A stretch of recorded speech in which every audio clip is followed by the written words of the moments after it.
The question today is, where in the U.S. Constitution does it say that a state has a right to secede? Now, the purpose of this video series is to address the most frequent questions concerning the Confederacy.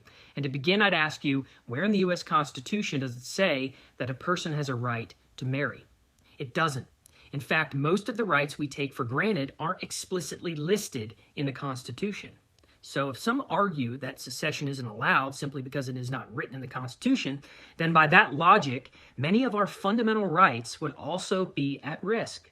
But here's the thing. The Constitution was never meant to be a complete list of rights. So what does the Constitution actually do? Well, many legal scholars agree that it primarily serves three functions.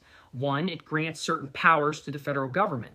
Two, it limits the powers of that federal government. And three, it places specific restrictions on state governments.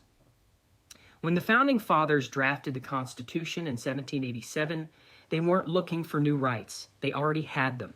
Each state had its own constitution that outlined the rights of its people and the limits on its government. The purpose of the U.S. Constitution wasn't to grant rights, but to create a stronger central government while ensuring it didn't become too powerful. Now, back to the original question. If the Constitution doesn't list rights, then the real question should be, where does the Constitution forbid secession? Article 1, Section 10 lays out specific things states agreed not to do. Things like coining their own money, or maintaining a navy, or making treaties with foreign nations.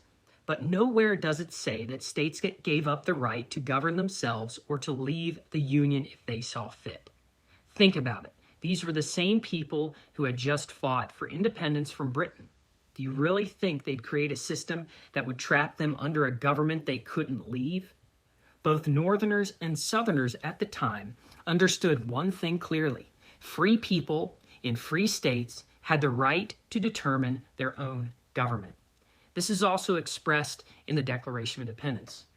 So, if you love Confederate history, please check out our wide selection of books and gifts on ConfederateShop.com.